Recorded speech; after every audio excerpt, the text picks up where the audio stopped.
Perdido de amor, perdido estou por você.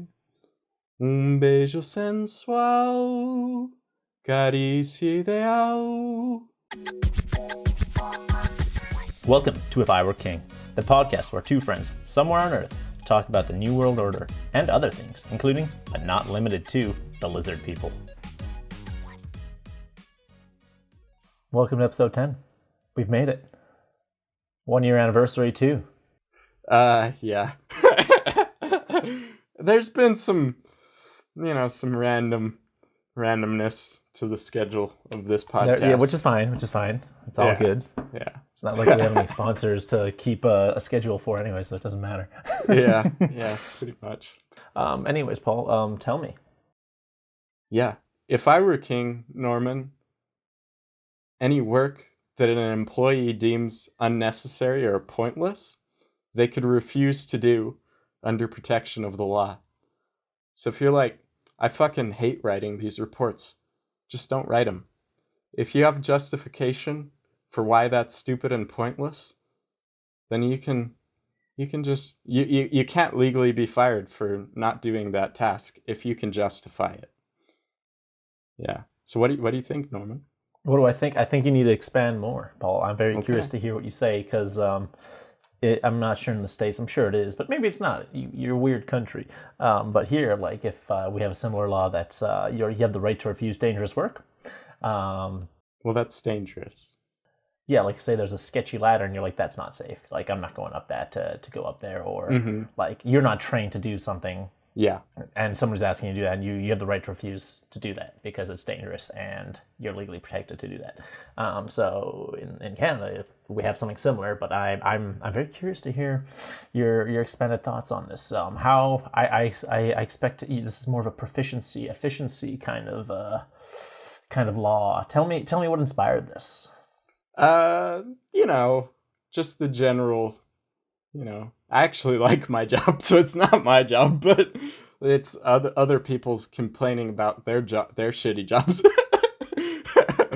And me going, yeah. Wouldn't it be nice to just be able to be like, this task is fucking It's also just about like the rise of pointless work. Like, oh, tell me about pointless work. Tell me about it. I feel like in the day and age, all pointless work is being cut out. So tell me about pointless work. There's a lot of pointless. I would say that the opposite is happening. There's a lot of pointless work that didn't used to exist in the past, in the form of paperwork especially. There's a lot of pointless paperwork that you have to do because some law says you have to do it or something like that. And then also the absolute plague of meetings, for example. Meetings that are unnecessary and that just serve no purpose, and you just kind of fuck around and waste hours of the day on a meeting. Yeah. Yes, I know meetings are having a moment in social media and regular media right now. There's a lot of stories circulating about the rise of pointless meetings. There's actually a really great YouTube video that's called Pointless Work and Why It Is on the Rise. Like, he talks about the different factors behind it, but I don't even remember. It was a long time ago that I watched it, but there are certain reasons why a lot of jobs are just requiring people to do work that they view as completely pointless and absurd. But Paul, you've yet to shed light on some of this work. Tell me about it. I'm very curious. Like safety stuff, but safety stuff that like nobody needed until like now. It's like they were safe before. It's not like any of this shit was, any less relevant technically then. It's just that they didn't need it because they didn't have this like, weak culture where you have to cover every square inch of possible hazard. Give me some hard examples, Paul. Give me some hard examples. Well, like, it's like the whole, this isn't a worker thing, but the same thing happens in occupations as well. But like, somebody spills coffee on themselves, and so now you have to have a law about, McDonald's can't sell coffee that's hotter than a certain temperature, because then, whoever the hell, is going to spill hot coffee on themselves and hurt themselves. So how is this making more work, and more work for whom? Well, in the workplace, for example, like a lot of engineers, for example, have to do a lot of safety stuff that they think is fucking pointless, because the reality is that if you just use common sense, you wouldn't hurt yourself. But, we don't, the general public surprisingly has a lack of common sense. Well, but this is even written for like techs who are technically knowledgeable. Not just like random people off the street. This is for like technical safety stuff. I mean, I've been surprised by the amount of how dumb some common sense people have been, from like highly educated people, like doctorate level people, and then they got no common sense. They're just really book smart. Yeah. So maybe there is a point, Paul. Maybe the rise of super smart, was smart in air quotes here, of more people getting higher degrees.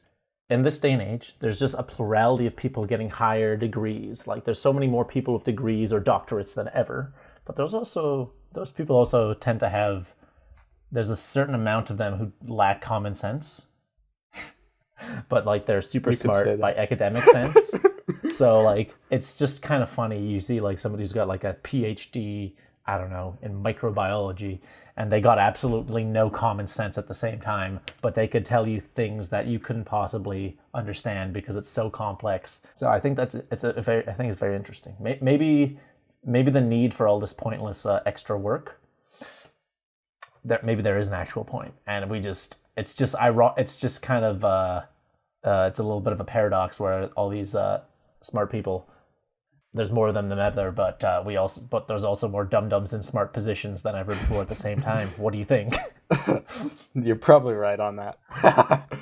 Anyway, the whole thing, I'm just grasping for what tasks these are, because I actually like my job, so I don't dislike what I'm doing. And then also, like, the jobs that I've had previously, it wasn't really practical for me to do any tasks that were pointless, because like, I worked at a school, so pretty much my tasks were what I wanted, like how I wanted to do stuff. There wasn't a lot of like people telling me how to be a caregiver.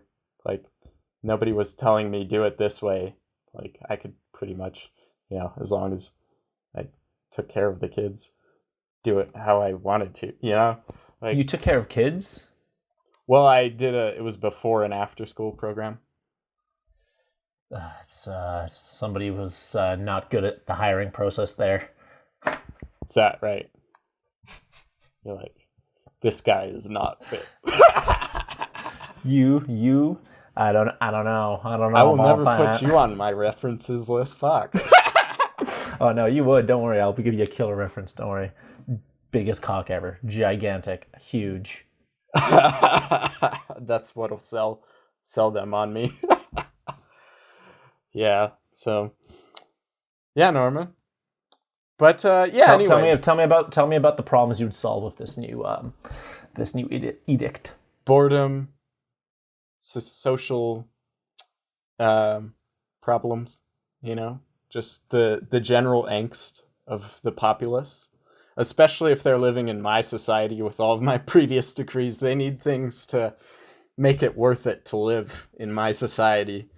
So I figured this would be my benevolent step in the right direction. Yeah. For all those who are familiar with the past 9 episodes of Terror. How do you distinguish? So when somebody says, hey, I think this is pointless, but you're like, no, I need this. And they're like, but the employee says, no, this is pointless. What do you do there when there's a conflict of interest there? Well, as per usual, right? So I'm glad you asked, 'cause I gave some thought to this. As per usual, I came up with a nice bureaucratic and satirical answer again, consisting of a bunch of subcommittees and red tape. That's what I thought of coming up with.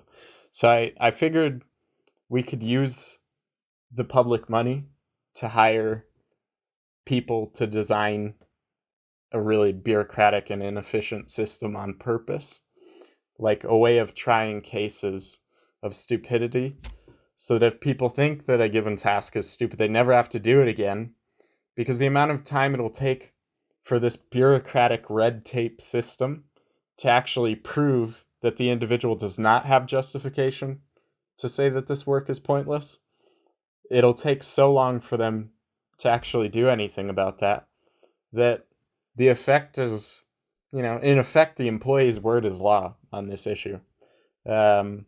Inevitably the economy will go straight to the shitter because people will just claim that everything is pointless.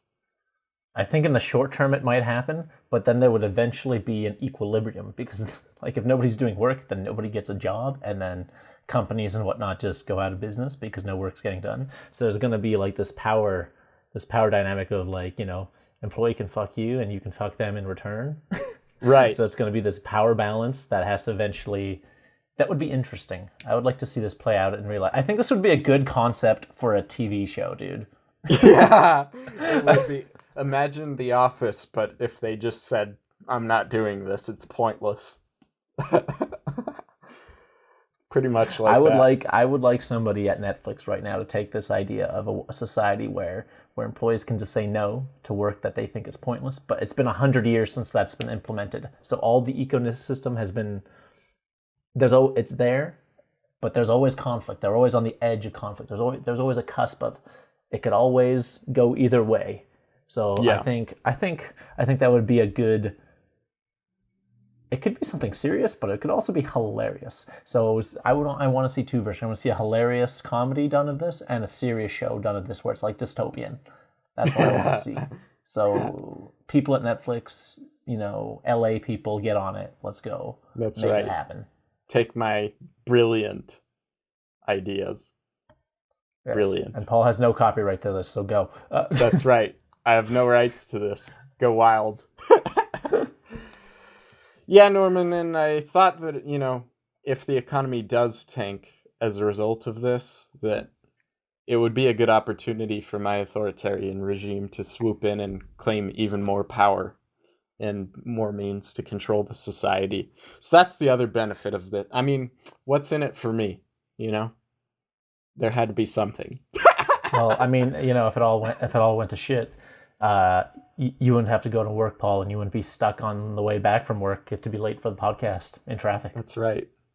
An hour, dude. What pain in my soul. That brings me to what I would change if I were King Paul. I think I have the solution that would solve all our problems. I would implement a universal flexible start time for all jobs. I fucking love it. Tell me more, Norman. All right, I will tell you more because it's been a new revelation to me. So over the last 10 months, I've had a job that has the dope privilege of having a flexible start time. And at first, it was super weird to me because it's weird to have that option. And being somebody who's never had that option, it just didn't really make sense to me. It made sense. It just the actual doing of it felt wrong. So I would still show up at 9 a.m. for my 9 to 5 in air quotes job, even though, and I was still stressing about making it on time. I was like, oh, okay, I'm going to be 5 minutes late or whatever. So it wasn't really until one day, I forgot to set my alarm and it was clear I wasn't going to make it for 9. And I texted my supervisor hey, I'm going to be late. And, when I get in there, I just kind of get laughed at where it's I don't need to do that because it doesn't matter. We have a flexible start time. Yeah. So yeah, since then, it was actually, I had a surprising revelation where when I finally fully realized the advantage I had or the privilege I had was I started to actually arrive early to work instead of at 9 because of traffic. That made you late today. So instead of my typical start time is usually 8:30-ish. Is what I choose because I like to beat the morning traffic because I take my bike to work, as you know, and I take the side streets. That's where bike paths, whatever, the bike routes in Vancouver. But they all go by schools for some reason. I pass by 7 schools on the way to within one block or right beside 7 schools on the way to work. And I don't know if you've been in school traffic, but that's not safe, man. Because let me tell you, parents trying to juggle their kids while answering work emails, drinking coffee, putting on makeup, trying to do that all at the same time while trying to get to their own job at on time. It's not a safe biking commute. Let me tell you. Yeah. So that's why I typically get to work a little bit early because I like to beat that because the school rush is very specific. It's very predictable. It's always at the same time. It's not like the morning rush hour on the main routes where it's like it's just forever. It's just bad or less bad. Yeah, Norman. I get this completely because I've had classes at the same time exactly as when the school zones are operational, and it is the worst thing every day to have to go sit in a line of people going through the school zone because in the US and Canada too, probably to a very large extent, since there's almost nobody who actually walks to school at all, barely at all, you're sitting in this school zone line going slow because no kids are walking by. And you get up there and you've never seen a kid cross the fucking crosswalk a single time, and yet you still have to drive slow through this thing everywhere. Every time you're trying to go to where you're going, and it's like, God, why am I driving 15 miles an hour through this zone because of kids supposedly having a higher risk of getting run over when I've never seen a fucking kid walk through there ever. Like one time. And it's not like they have like 4 employees at the intersection. So it's not like they aren't supported and being helped by people, it's not like there's just some big impedance to them walking across the street safely. It's ridiculous. Yeah. Do you have like so those you make an interesting well, it's actually specifically in Vancouver. Like actually a lot of people used to walk to school, like my generation and earlier, but just recently, like over the past 20 or so years, like it's been like a huge spike of people actually driving to school, it's a different topic, but this guy named Yu Lee made an excellent video about this. He makes excellent urban videos specifically around like Vancouverish kind of things, but that's a different topic. But what inspired me about kind of why I wanted to do this change is that in response to that, going to work earlier and realizing that there was this school traffic, I was like, well, why doesn't everybody just have flexible start times, including students? And I even talked to a teacher friend of mine who she at the same time said she's also thought about this at the same time, like having kind of like a half hour ish like buffer time. Like you don't have to be there at 9. There'll probably be some staff there who are there, but the classes won't start till maybe 9:30 ish. So kids, you can drop them a little bit early, a little bit later, and you're all good. You can kind of like by making it flexible, you kind of make that school time wider. You make that that rush hour not so specific, so people kind of find what works for their schedule instead of everyone trying to make the same schedule work for them. And therefore that kind of dilutes the traffic. So instead of being bad, it'll just be less bad and maybe even moderate if we're lucky. Yeah. And at the same time for parents, it's like if they, maybe they still want to drop their kid off at 9, but if they need to be at work, they have a flexible start time for 9:30, or till 10, whatever works for them. Or they live in the suburbs and they want to beat that big morning traffic because there'll still be a rush hour no matter what. People still want to generally work around the same time, but not all at 9 o'clock or something. So I think that would go a long way to leave a lot of stress out of people's lives. People would probably sleep better because they wouldn't have to be freaking out about tomorrow morning every day, all the time.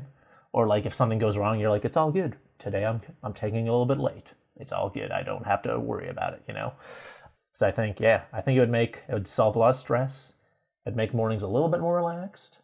And it would make things safer for, drivers, because there's always, drivers, especially like in the States. There's always people who think they're better than everybody else at driving, and they're just driving faster and weaving into traffic, and they're saving 1 minute on their commute by making their commute 10 times more dangerous or more. Yeah. So it makes it safer at the same time, because no one's trying to just like make it on time. Right. Yeah, I complain about those people regularly. And a very important bonus of this too is I talked about this flexibility and relax in the morning. Most importantly, you'll still have time Or it makes time to always have a cheeky night out with the boys or with the girls on a Tuesday night and get that much at needed extra sleep in the morning. Yeah. If that so happens. Yeah. I think for any role or industry where there's no reason strictly why you have to be there at a certain time, there's really no excuse for like why an employer should be able to require people to be there at a certain time. Unless there's a fucking reason. If there's no reason, it's like this pointless work thing. Like, you should be able to just say, this is what you're asking me to do by being there at a certain time when there's no reason is pointless. Like, and you should be able to claim that. And if you can justify it, if you can justify your opinion, they shouldn't be able to touch you. Yeah, and this is the one thing I thought about is like there are probably going to be some jobs that are going to need that. Like I went to a doctor's appointment last month, real quick basic stuff, and it was like at 9 a.m. or something or 8:30. I don't remember, but they were just asking me like, "Oh, do you not have to be at work right now?" And I was like, "Oh, I've got a flexible start time." And they're like, "Oh, that's nice. Too bad we can't have that." And I was like, Yeah, because I was already thinking about this change, Paul. Unfortunately, even. The reality is, unfortunately, most jobs can't have it, and the reason is because, for example, even in my job, you couldn't do it because. But do all jobs at a workplace need to be that? Like, I'm sure, like some places need somebody there at all times at certain times, but does every position need to be there at the same time? Is that what you're saying, or? In my job, 100% of them have to be there at the same time. Why? Because if you want to run a business where you have to frequently communicate with people at other companies and also at the government, and you have to communicate basically all day long over the phone, or like email's not so much of a big deal, but they do meetings and they do phone calls with people at all sorts of different places all day long. And if everybody do you have 9 a.m. meetings? Huh? Do you have 9 a.m. meetings? Dude, meetings all day long. What do you mean? What? I don't do 9 a.m. and I don't do any meetings before 10 unless like it's because someone's schedule cannot absolutely, like they're super busy and they can only do an early meeting, and that's the only exception I do. Oh, dude, our staff meeting every week is at 7:30 a.m. on Monday. And then what? Yeah, usually people are in meetings almost all day long. Engineers do a lot of meetings. When do you do the actual work then? They just fucking are always rushing to get shit done between the meetings and stuff. It depends on like what type of engineering job a person has, but dude. All right, new edict: meetings before 9 a.m. illegal. First of all, under my regime, what? 7:30 a.m. Dude, on but a we Monday? already That's talked about straight this. to jail. Straight to jail. This is the other thing that you and I have talked about, though, is that in the U.S., dude, this is the other reason why flexible start time would be really good in the US, is because there's this kind of like toxic thing of like, let's work earlier and earlier and earlier and earlier. Like we're starting to go to work earlier, but we still leave at the same time, or we leave later. Like just in general, there's a toxic thing in the US of like working longer and longer hours all the time and like being paid less and less to do it. So yeah, it's not a good sitch, that. I want to hear more about people. I want people to share their stories about if they can relate. I would love to hear. They definitely can. Unfortunately. But yeah. Yeah, there even in like industries where you wouldn't think that people couldn't do flexible start time, there's a lot that unfortunately are stuck to that because there's too many interactions between different companies and different government organizations, for example. And like you just couldn't get a lot of things done if you couldn't talk to somebody immediately, right? Like if you need to call a highway supply company to get an estimate for something or whatever, that's kind of something you could email more. But if you need to do a meeting with a public official and their hours are set, then you're on their hours, which is how civil engineers are. Yeah. Well, I think there's a lot of room for discussion. I think there's, if I were to really dig into this and get a big survey, I think there'd be a lot more jobs that are more flexible. There's and a I'm lot sure of I would jobs. love to hear about the specific, like if you, like if anyone's listening who wants to share about a job where specifically a flexible time wouldn't work for them or for that job industry, I would love to hear about it because I think that'd be very interesting. But yeah. Yeah, there's some weirdly specific ones out there where you probably wouldn't think they're stuck on a certain schedule, but they are. Like, All right. usually just because of the interactions with other people. Like you just need everyone to be on a similar enough schedule to where you can rely on, like, if I call them, they're going to pick up. Which is probably one of the biggest factors outside of jobs that are actually, like you're saying, with doctors and stuff where you need an appointment or something. Which is, wow. another part of the That's some food workforce. for thought then. Yeah. And then, like we talked about before, like the restaurant industry, you're pretty much restaurant industry, my beloved industry, love-hate relationship. You know what? I think restaurants should do it. I think it would just cause a whole level of extra chaos. That would be lovely. I think it'd be fun. We'll be back right after this.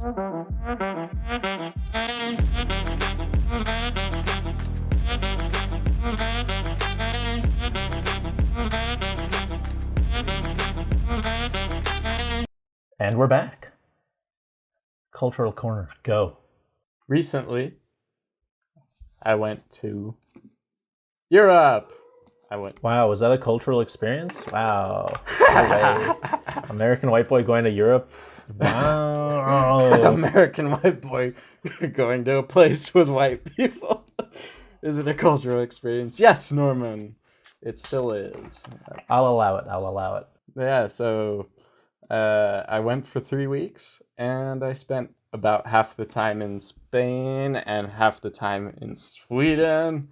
And I started in Sweden, and I want to know the top 2 things you did in Sweden. I want to know the top 1 thing you did and the top 1 thing you ate.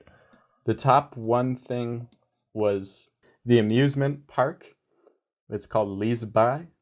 It's like Leesburg, but it's pronounced Liseberg. But it was fucking awesome. Actually, the scariest thing in their amusement park, they had swings, massive swings. You just go back and forth. But, really high up. So you'd be like, I'm always trying to convert to meters and stuff for you. Okay, so you would be like, They must have had a sign there in meters somewhere, Paul. They must have.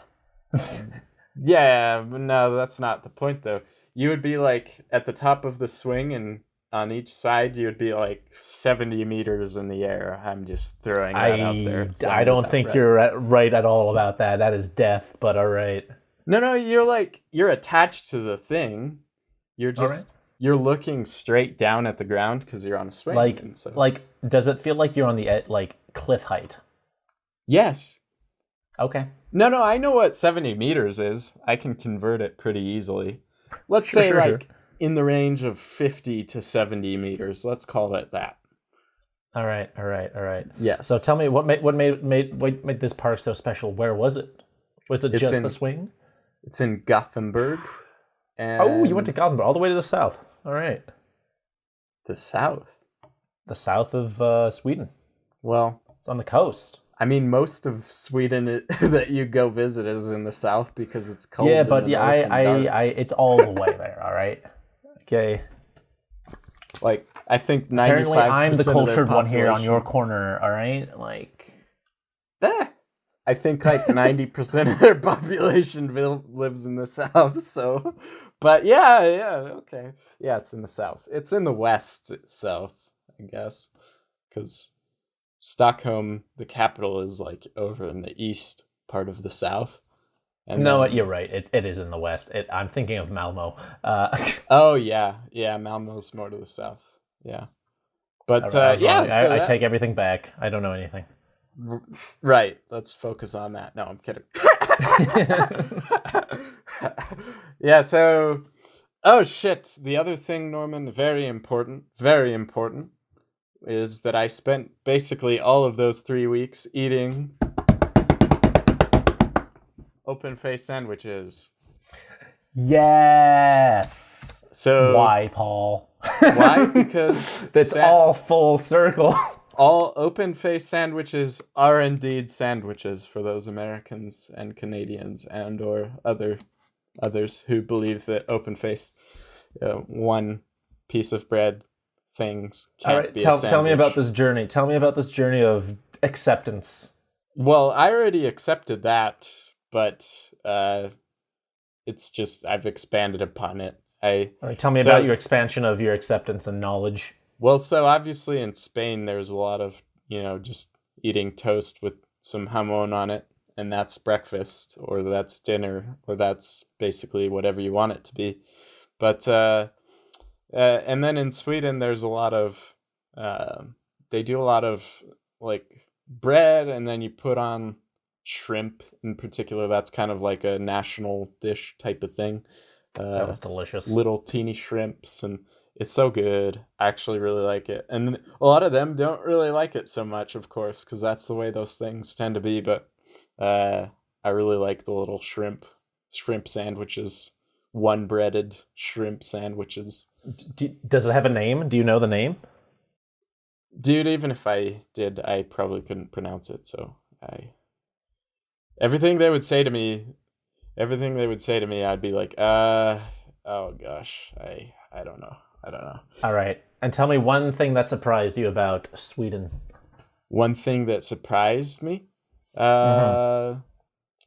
Honestly, just that, like, people are not as overweight as in the US, but I would say that in Sweden, the rate of overweightedness is actually pretty comparable to in the US. Damn, you're throwing shade, bro. Well, you're throwing shade. But I mean, it's the first thing respond. I think of, It's like, if you ask me what surprised me, that's the first most surprising thing, I would say. I mean, what I can say is there's no, like, people, like, in the US where you see, like, My 600-Pound Life, or, like, people who are really, really overweight. That doesn't exist from what I saw. But just general statistics, I would say that they're about par on par with the US in terms of, like, the percentage of the population that is overweight. Interesting. Kind of shocking, in my opinion. Since you have a two-parter here, do you have anything else you want to add about Sweden? About surprising stuff? Well, I actually had, like, a list of stuff. Just tell me your list. Let's go listicle style. Okay. We're going to list it off quick, and then we're going to do Spain. So, the shrimps, the open-faced sandwich. Oh, they have these, their version of cinnamon rolls is actually, they put cardamom in them. And that sounds fucking great. Do you know cardamom? Of course, man. Yeah. It makes Did you not know what cardamom was before going to No, I knew Sweden? perfectly well what cardamom is. Some people don't know what cardamom is. I don't know.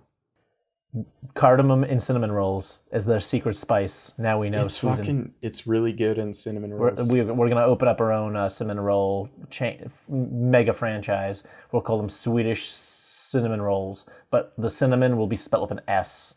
Yes.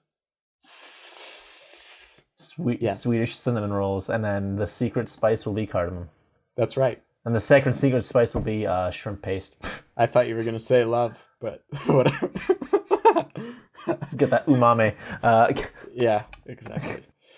Yeah, so nextly, Norman, I went to a museum, and there was a Viking exhibit. Oh, after my namesake. Ah, right.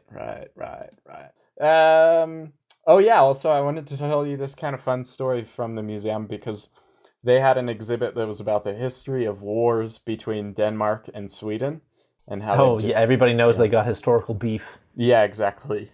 But the funny thing, though, the peculiar fact that I loved, it was hilarious, it sounded horrible, is Denmark actually, Sweden at 2 points in time purchased Sweden back from the Danes. So they basically purchased their own country. And then the Danes retook the country militarily twice. This is a fantastic fun fact. Yeah, they bought it back. The Danes took it again. They bought it back again, and the Danes took it another time. I'm like, oh That is my big God. boss vibes right there. That is don't tell I do what I want vibes 100%. That's some Viking economics 101. You can't trust the Danes. Yeah. Other things, Norman. We went to a park that had like a free zoo, basically, on top of a hill, and I saw moose. And I also walked in a parade. I participated in a parade, and I also watched another parade. So those were kind of some highlights, Norman, of my Swedish adventures.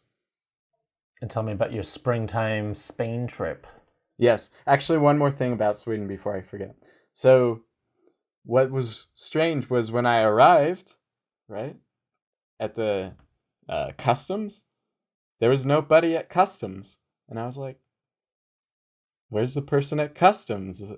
And there just was nobody there. And I was like perplexed. I was standing outside like, how can I like pass if nobody's here? And I just walked through and they're like, yeah, nobody works in customs, bro. I'm like, what do you mean nobody works in customs at all? Like, what? And they're like, no, nobody works there. And I'm like, what? They're like, no. And I'm like, I was trying to be a good Swede and like do my civil service and like, do the right thing. And they're like, nope, not here. So are you saying the lesson here is if you can get on a plane with something and you get off in Sweden, you can just walk right off of it? Yeah, you can. Go to Gothenburg. Go in through Gothenburg. You could bring... The secret is out.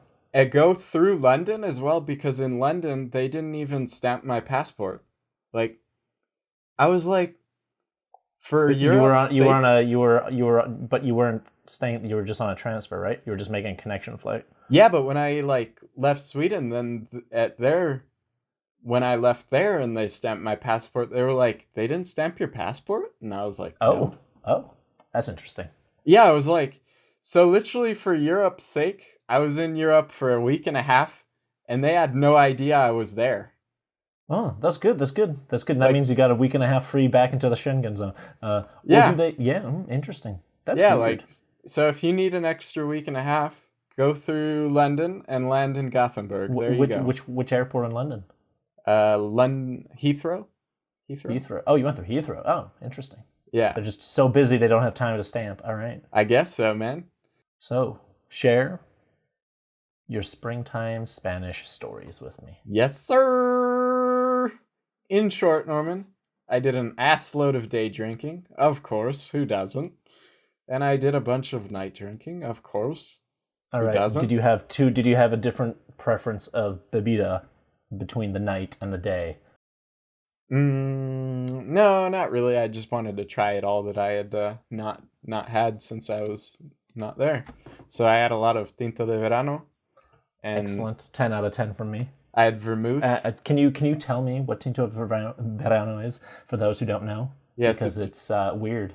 Spanish red wine, and it's got like 7-Up in it or something. Yeah, that sounds brutal. It's not quite a 7, but it's just a better version of. It's like lemonade. I would just like it's just soda lemonade. Yeah, because 7-Up is a super sweet. It's lemon lime flavor fake. It's just like it's good. Yeah. Oh, here's a funny story.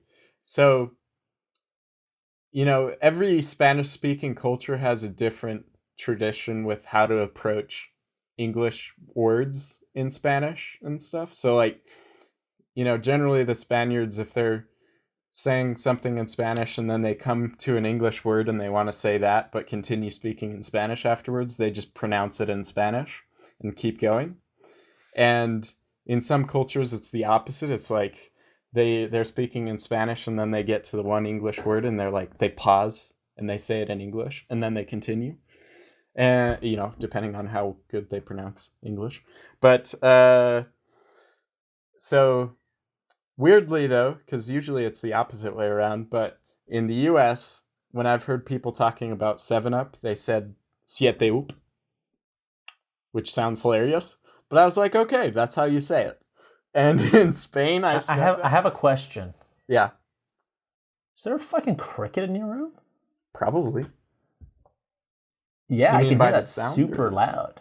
Yeah, it's Oh, no, like it's outside. Oh, It's just it's loud. loud as fuck. Yeah. All right, sorry. I'm in el 7 campo, man. I'm in the campo.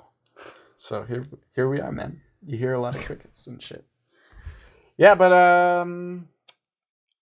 I said siete up once in Spain, and the guy just bust out laughing, and he's like, it's pronounced 7 up. Like, he's like, se pronuncia 7 up. Oh, whatever. And I was like, oh my god, that's the best thing ever. But yeah, so did day drinking, did my night drinking, had a fuckload of tapas, of course. I went to the beach. Tell me about tapas. You can't just skip over tapas. You're talking to a former tapas king. Yeah, dude. Not even self-proclaimed. I was given the title. So tell me about where you went for tapas. Yeah, I went to fucking Rosario Varela. I would say its second tier is Rosario Varela. It's pretty good, but it's not top tier. It's pretty good, though. It's a solid choice. Yours is Avila Dos. Oh, that's top tier. Yeah. It's top tier. I didn't Everybody get to go. Who knows anything. Yeah. I wanted to go. Avila Dos. But that's illegal, dude. You need to go back. I will. See, it's a good motivation. If you go to Granada, you have to go to Avila Dos. Well, fucking next time, dude, go with me. Don't go and be like, oh, Paul can't go right now, so I'm just gonna go alone. Unbelievable. All right, tell me what else. Where else you went? Bars or places? The tapas bars. To be honest, I kind of just went all over. With the family that I stayed with, they kind of have their own ones that they like going to, and I couldn't tell you the names of all of them. There's one outside the Neptuno, so we went there several times. And then others in that Neptuno is like a mall for people who are not familiar with it. Yes, if you just think I'm talking about Neptune for some reason, it's not. And what's the fucking club that's there? What's the name of that? Do you remember? West? My West. Yeah, My West is like famous for My West. Yeah, My West is like a 4-minute walk from where they live, so yeah, I could hear the club music at night. Excellent. Yeah, because I went to kind of more random places or places that other people wanted to go to. Those are excellent places. I always mark them. My map is just all want to go places on Google Maps, like the little green marker. It's all tapas bars. Like it's just a giant blob of my personal. Maybe I'll share it. Maybe I'll make a little document. Do so. I'll put it in the description. My personal map for tapas bars in Granada, because that is a treasure trove. That, you know what, this is value for free that people are getting. This is what you get for listening in, guys. Yeah. Former tapas king. Some of those places don't exist anymore because that's how old the map is now. Dude, fucking COVID mostly, probably. Yeah, exactly. Do you know Bouillon Dos? Of course. It's on the map. Favorites. Do you know Picoteo? Of course, that was like the one that was like 1 minute from my place. Yeah, that's true, huh? Yeah. I like that one too. Tell me more places that I can say, of course. You probably could say that to all of them that I know, so. I like La Citarria too. It's kind of, it's very touristy feel, kind of, but I like that quite a bit. And did you go to La Riviera? La Riviera? Yeah. Actually, I didn't get to go there either. Oh, that Milanese. Oh, too bad. Yeah. Too bad. Yeah. But next time, Norman. Wait for me, Norman. We will go together next time. Okay, next time we go to Granada, we'll just record the whole time many podcast episodes in different tapas bars. That's it. Yeah. We'll talk about the food. We'll talk with the owners. We'll talk with guests. That's all we're gonna do. Okay. I was also there for a holiday, Norman.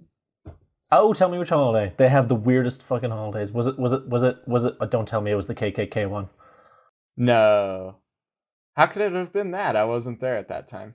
You know that. Oh, you weren't. Oh, Yeah. yeah, that was earlier. Yeah, that is weird. Yeah. I'm not going to give any more context to that. People can just figure it out. Yeah, search Spanish KKK holiday. I bet you it comes up if you search that. Oh, you will immediately. I mean, they literally have. Yeah, no, that's all. That's all people need to know. Yeah. Anyway. Just tell me about the holiday. Yeah. It's called El Día de la Cruz. Ah, de la Cruz, of course. Yes, Cross Day. Can't forget the cross. For those que no hablan, that's it. El Día de la Cruz, Day of the Cross. So they have these throughout a lot of different neighborhoods. They have these crosses, like Christian crosses, that they decorate. Usually, it's kind of like rose petals, like they're red. Yeah, I'm trying to. When were you there again? May, right? Yeah, beginning of May, like May 2nd to May 12th. Because I left like the first week of May. That's when I left. So yeah, I don't quite. It may have happened, but I may have been just in leaving mode. So, So were you there for Semana Santa? Yeah, man. I love Semana Santa, actually. I would really like to be there again for it, but You felt that was so heartfelt. Yeah, dude, it's great.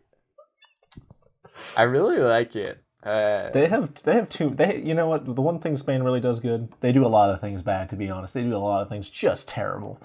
But the one thing they got right is public holidays. So many. Dude, if only their economy were just a bit better. Dude, maybe there's a correlation. Who knows? But I would murder people for the amount of Spanish holidays. It is. Yeah.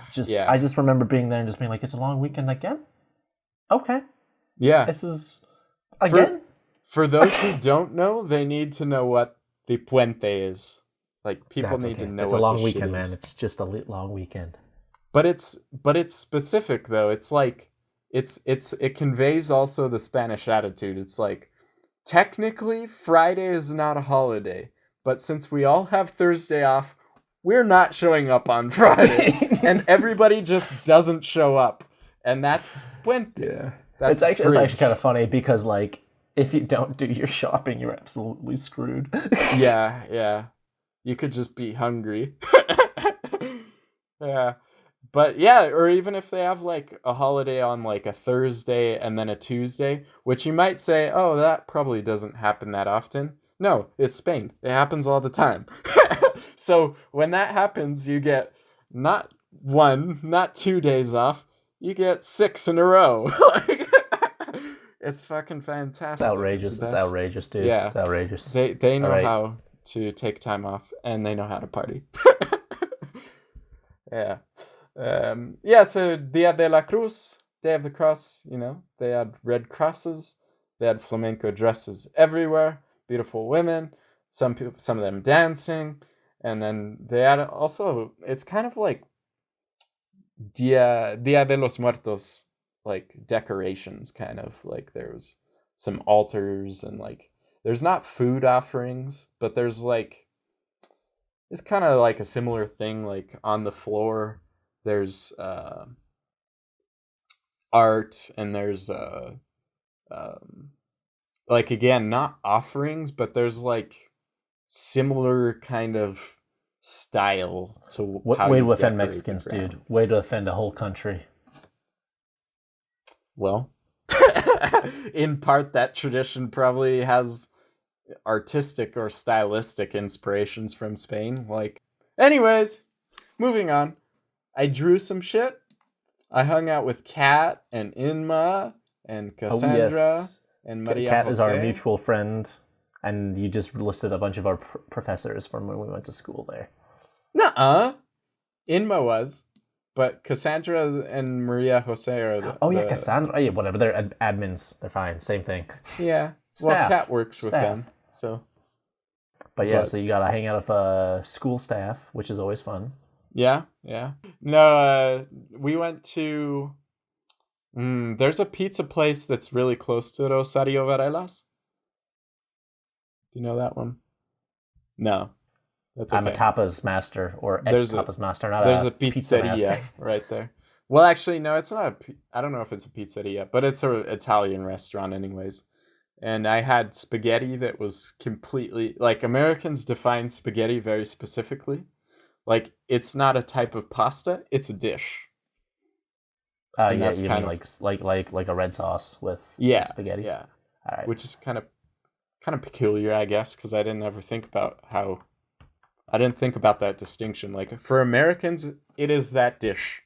You Mm. can you can't really use spaghetti noodles for other stuff in America. I mean, you can, and some people do, like my mom does, but for most people, spaghetti means a red marinara spaghetti dish. But I ordered spaghetti there, and I was like, "Holy shit, this is completely different from spaghetti in the U.S." But makes That sense. sounds like the dumbest Spaghetti's a American shit noodle; it's ever. not a dish. Did you just call pasta a noodle? Just get the fuck out of here, man. I just can't believe I'm friends with you. You don't say noodle?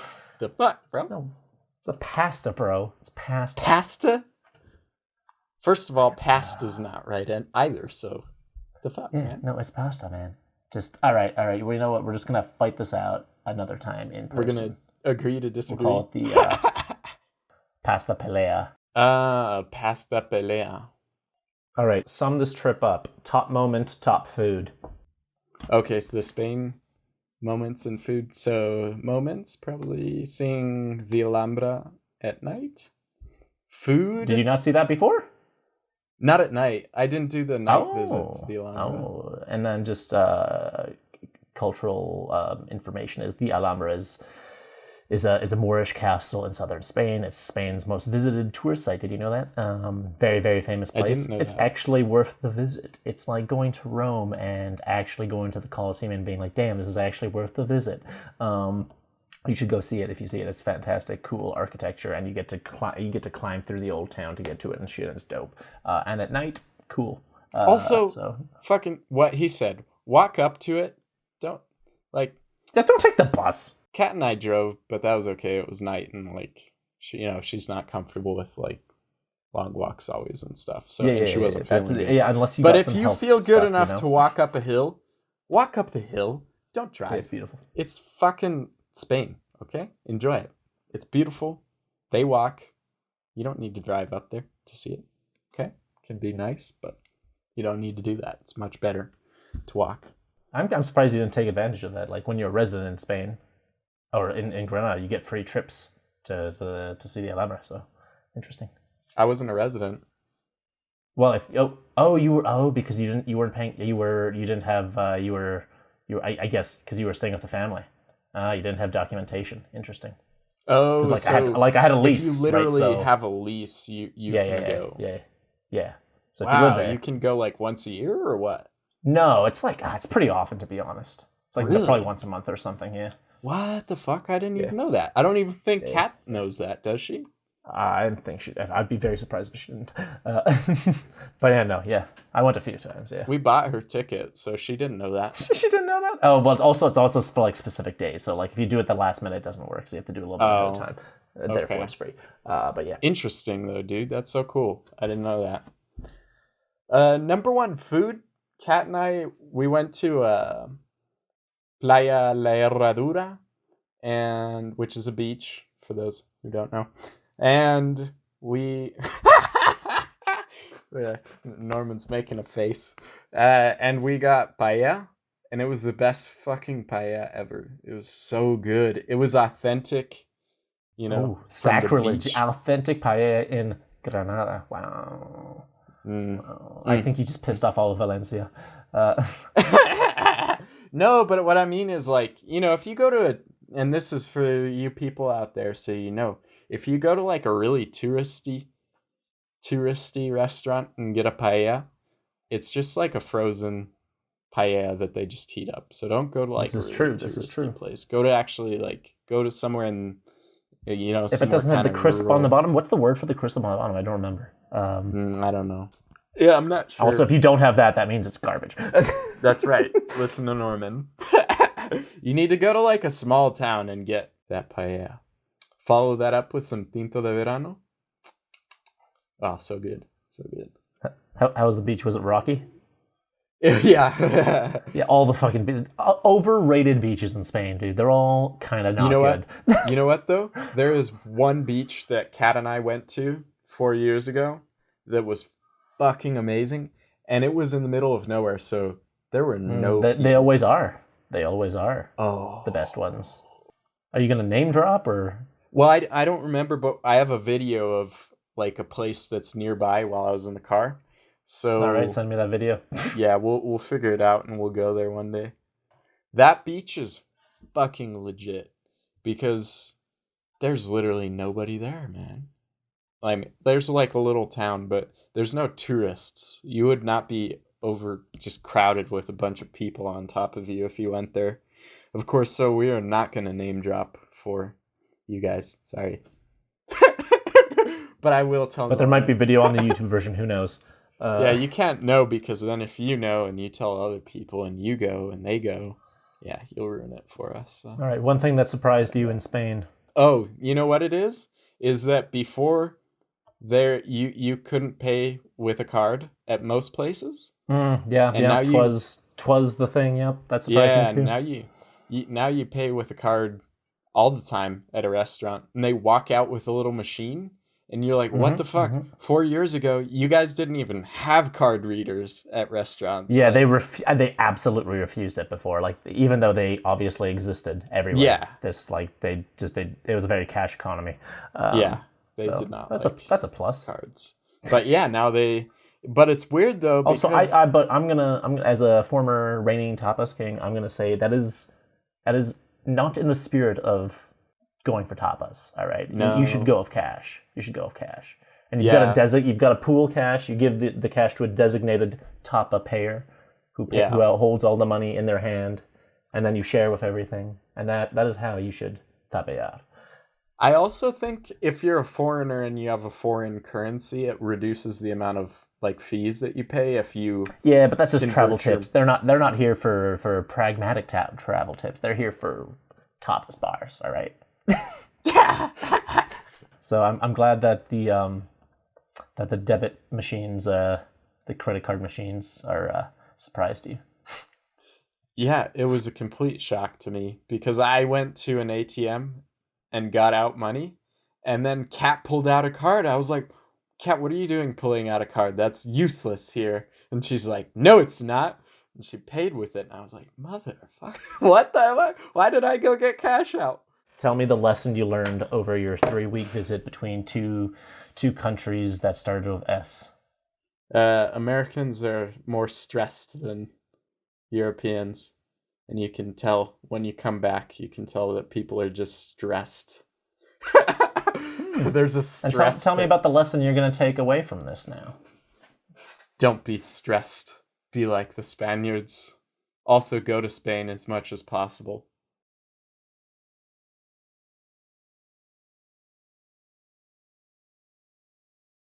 Since we tried recording on Saturday. Yeah. Yeah, and now it's Tuesday. Seems right, yeah.